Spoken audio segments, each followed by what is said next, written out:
Before the 1980s, Beethoven's 10th Symphony was regarded as an elusive, legendary work that many people didn't believe had ever existed, except perhaps inside Beethoven's head. Over the years, it had acquired an aura of mystique, almost on a par with something like the Loch Ness Monster or Atlantis, and it had figured prominently in several fictional writings. No sketches had been identified with any certainty as belonging to it, and as recently as 1977, the eminent Beethoven scholar Robert Winter wrote, "The sole possible verdict, beyond any reasonable doubt, is that Beethoven was completely innocent of having done any more than thought about a 10th Symphony." Since then, however, two scholarly articles, one by Sieghard Brandenburg and one by me, have shown conclusively that a significant number of Beethoven's sketches from the period 1822 to 25 were intended for the 10th Symphony. The evidence is incontrovertible.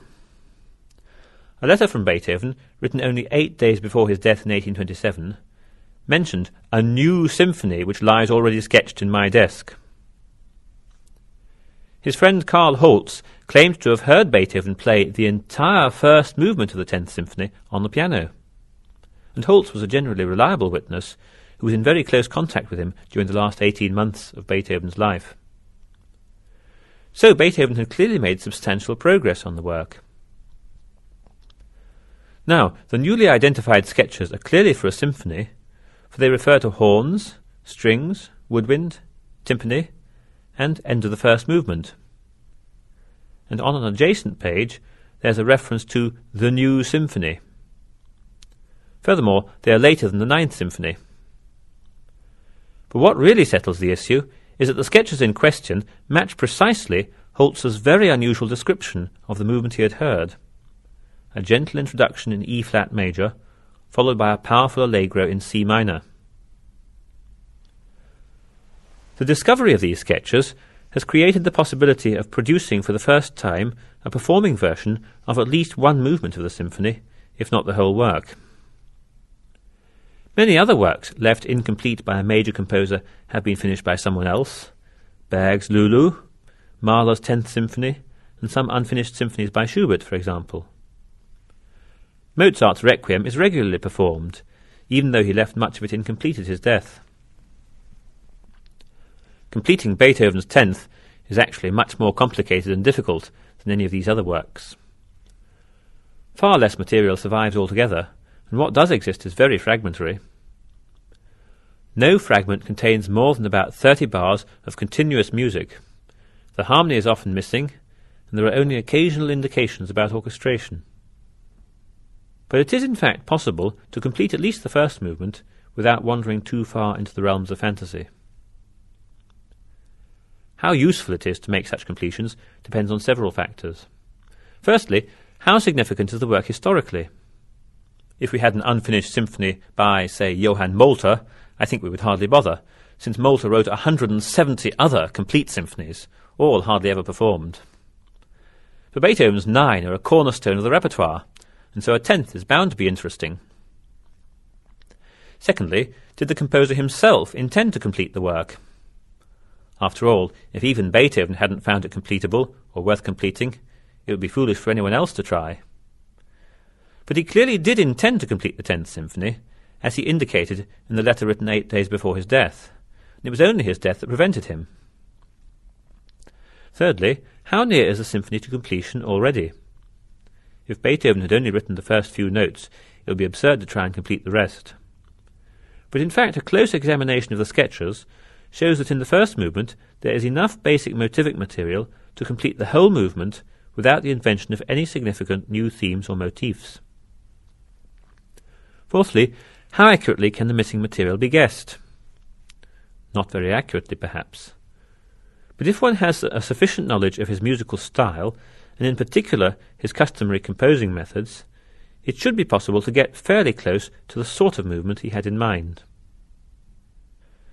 During my research for a book on Beethoven's creative process, I had already made a detailed study of his sketches and his composing methods in numerous other works, and I had worked out what his normal procedures were.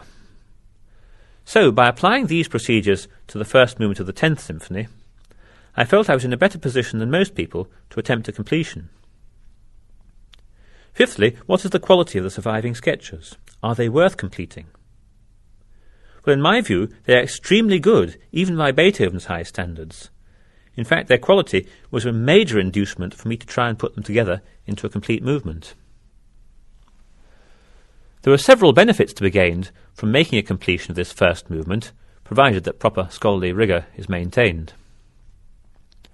The result enables the general musical public, instead of just a handful of specialists, to obtain a rough impression of what Beethoven had in mind. It adds a new work, and one that should be of very good quality, to the existing orchestral repertoire.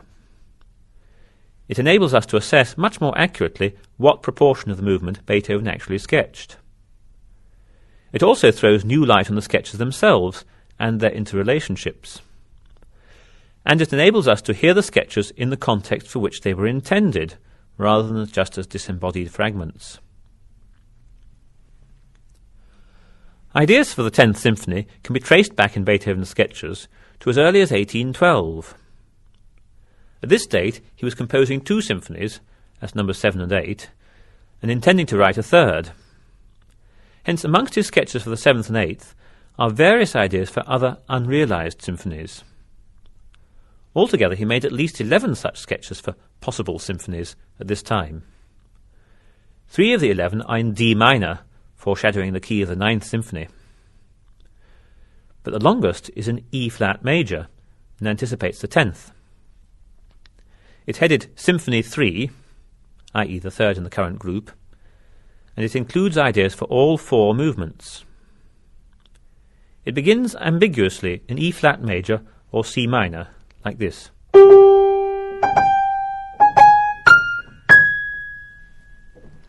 With strong emphasis on the notes G and A flat. Notes that were to be very prominent in later sketches for the 10th Symphony. In the next fragment is a soft lyrical theme, still in 2/4 time, and then further down the page a motif similar to the one we've just heard. These sketches have several features in common with later ones for the 10th Symphony.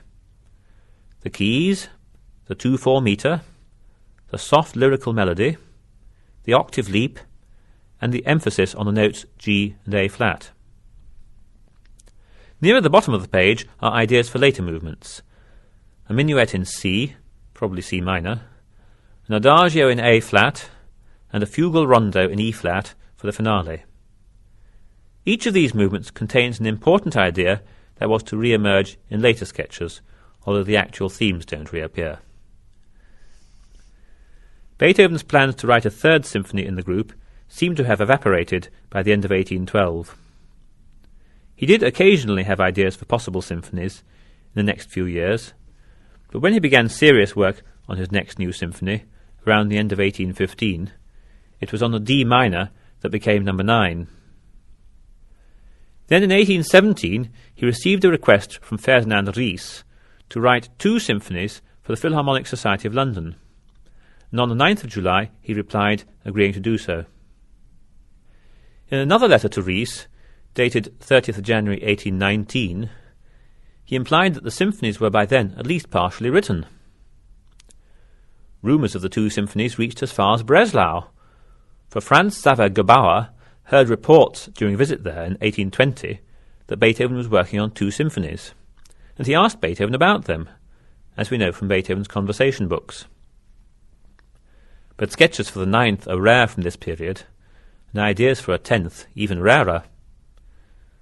The only known one, for the 10th, occurs in a group of remarks on a loose sketch leaf of 1818. These remarks were discovered and published by Gustav Nottebohm many years ago, and have since become quite well known. The sketch says, Adagio cantique, pious song in a symphony in the ancient modes, Lord God we praise thee, Alleluia, either alone or as introduction to a fugue. Perhaps the whole 2nd symphony characterized in this way, in which case the vocal parts enter in the last movement, or already in the adagio. All rather vague and indecisive, and the themes noted down by Beethoven on the same page have no connection with the 10th Symphony as sketched a few years later. The first substantial sketches known for the 10th Symphony date from about October 1822 and are in a sketchbook now in Berlin. They show an andante in E-flat, 2/4 meter, with a theme in which the first 3 bars are virtually identical to the middle movement of the Pathetique Sonata.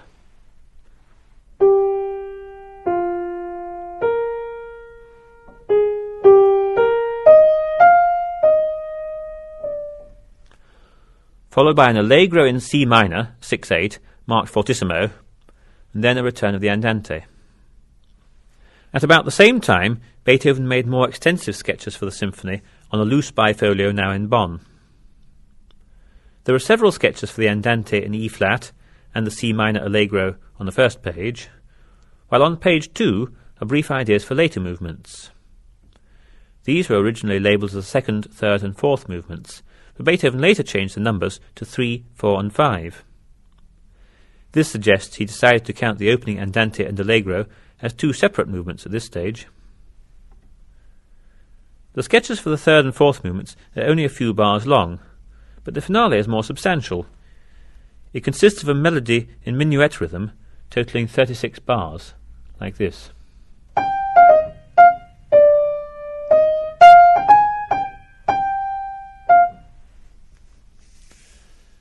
This minuet theme, however, was later developed and used in a different work, known as the Gratulationsmenuett, which was first performed on the 3rd of November 1822, so it was evidently withdrawn from the 10th Symphony.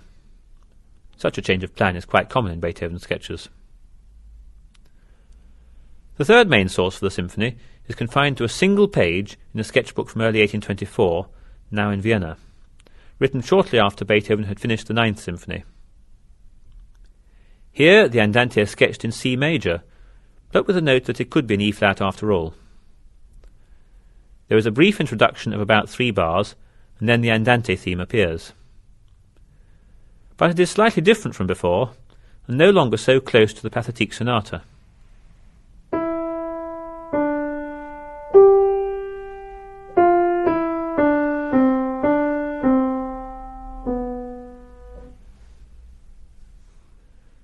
There is a completely new allegro theme, apparently in C major, and then the andante theme returns.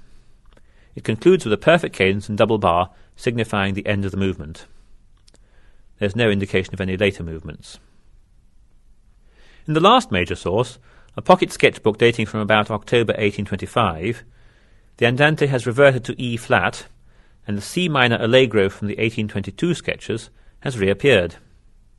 There is also a brief idea in A-flat major that may have been intended as a slow movement theme, and a longer theme in C minor, 3/4, marked presto.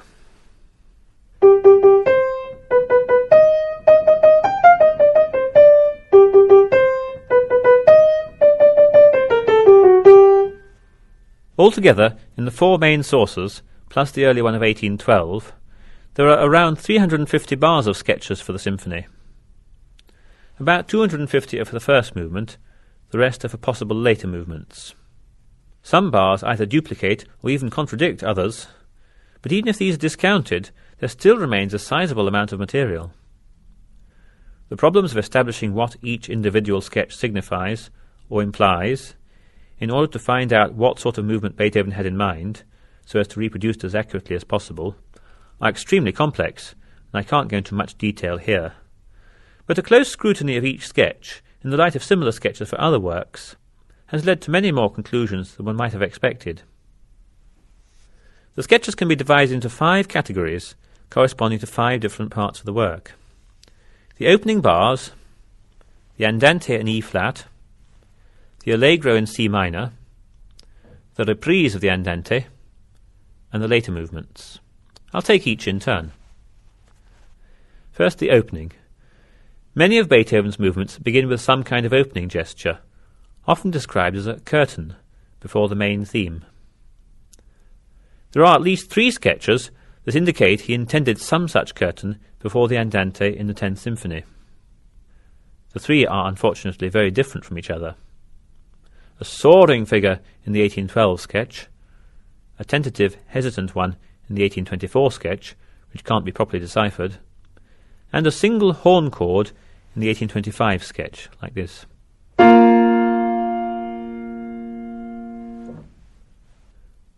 Of these, the most promising seems to be the figure in the 1812 sketch, even though it's the earliest.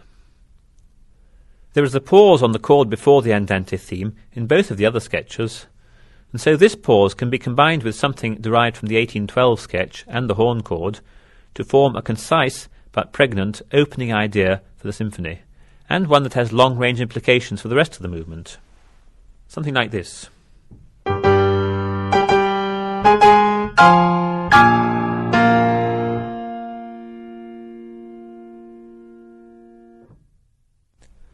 It's worth noting that another movement in E-flat major begins with a rather similar idea.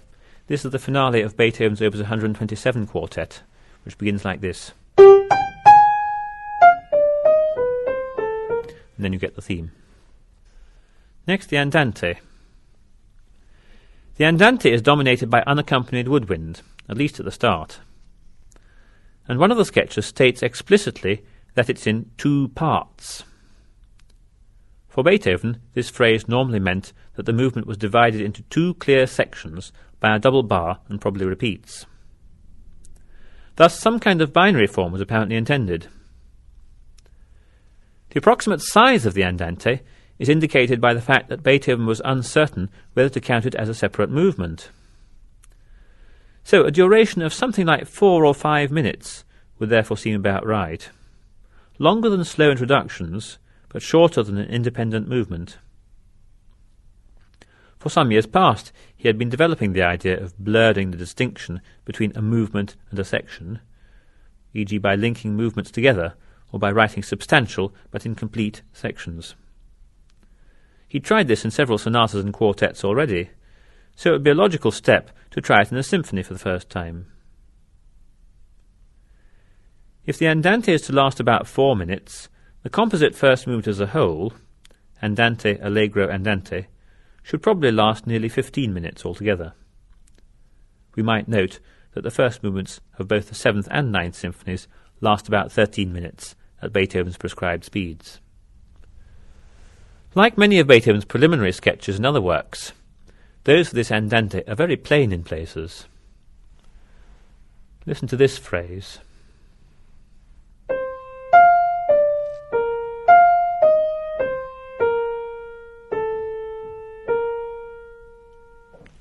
A string of equal notes and a very basic cadence. It's typical of his sketches, but very untypical of his finished works, which are almost always more ornate. Similar cadences in other works can provide clues as to how this one would be meant to sound. The cadence at the middle of the bagatelle, Opus 126 No. 2, which is found in the same sketchbook as some of the 10th Symphony sketches, makes a good comparison. In the early version of the sketch, the cadence was entirely conventional.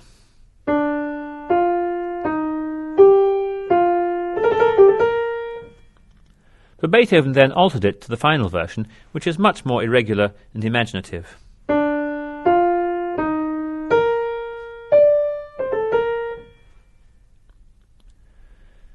Making similar alterations to the phrase I played from the 10th Symphony, which went like this.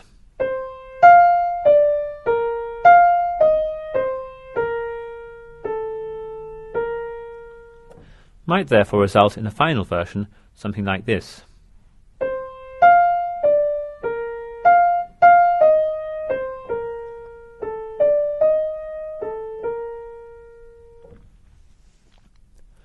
Comparable changes have to be made elsewhere in the andante, where the music is too plain. And where there's more than one sketch for a single passage, it's normally best to adopt the most ornate one and or the latest one. This is what Beethoven himself usually does in his other works. Next, the allegro. In the allegro, the overall form is a continuous movement without any clear breaks. This is evident from the phrase ohne zwei Teile, not 2 parts, in one sketch. So the allegro should have no central double bar or repeat sign. But the sketches contain several indications that it was to be in sonata form, like the first movement of all his other 9 symphonies. Several versions of the opening allegro theme exist. For example, these. Or this.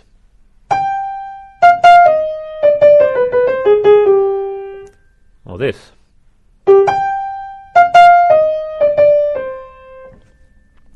But I prefer one of those in the 1825 sketchbook, as it's one of the latest sketches and also the most ornate, and therefore probably closest to what would have been in the final version. This one.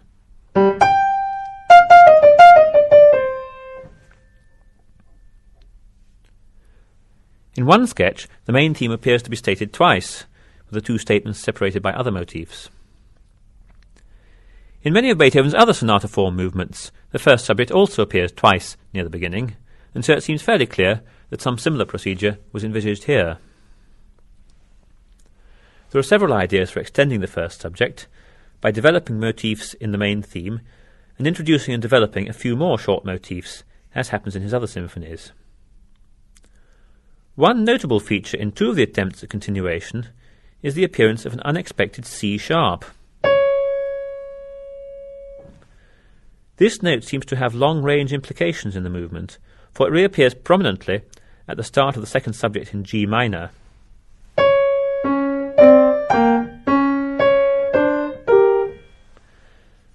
And it is also reminiscent of a D flat that occurred in the andante as the first chromatic note. The andante begins like this.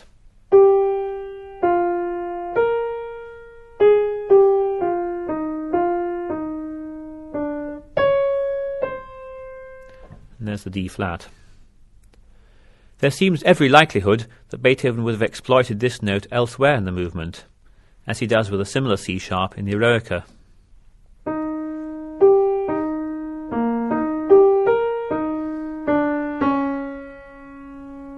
There's the problematical C sharp. If the first movement is to be about the same length as those of the 7th and 9th symphonies, as suggested earlier, the Allegro section needs to be about 400 bars long. Unfortunately, we don't have 400 bars of Allegro sketches. However, if we assume a normal amount of phrase repetitions and recapitulations, such as occur in all Beethoven's sonata form movements, we can get nearly 200 bars of it. And there's more than enough basic thematic material to fill the remaining gaps by means of developments, extrapolations, and continuations of the material in the sketches. So, as I said earlier, no new themes have needed to be composed for my realization.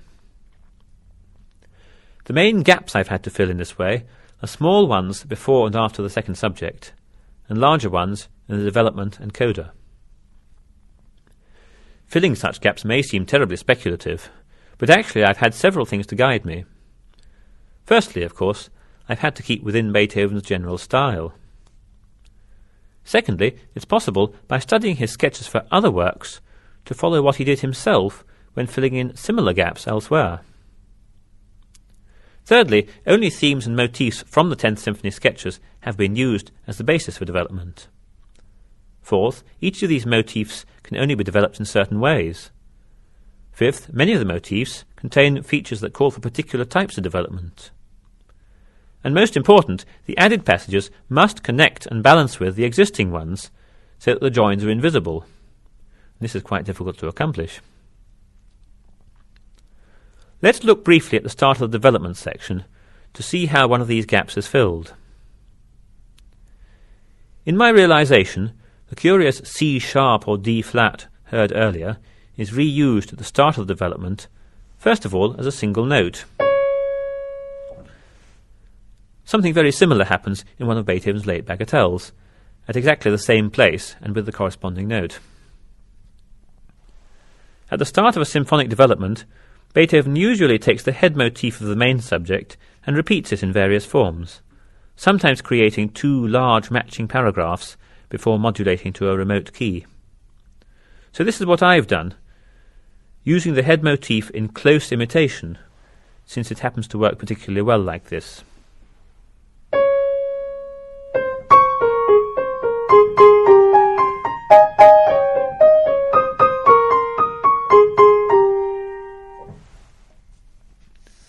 The remote key that suggests itself is F sharp minor. The C sharp heard earlier makes a very good preparation for this key. And meanwhile the F-sharp itself is, as it were, explained later, for it is the first note of the second subject in the recap.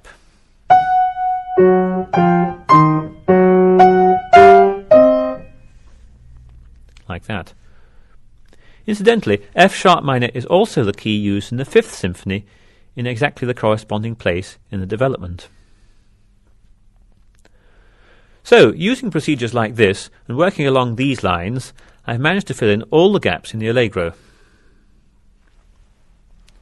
Next, the reprise of the Andante. The sketches indicate that the Allegro was to close in C minor, followed by a big chord in E flat major, and the return of the Andante. During this reprise, the strings were to continue with the 6/8 rhythm of the Allegro section as a kind of decoration to the Andante theme. What seems to be required, therefore, is a varied restatement of the Andante. Beethoven was, of course, very fond of variation in his later years. A useful precedent here is the first movement of the Piano Sonata Opus 27 No. 1. It's the companion of the Moonlight Sonata. I sometimes fancifully call it the Sunlight Sonata. This also has an Andante in E flat.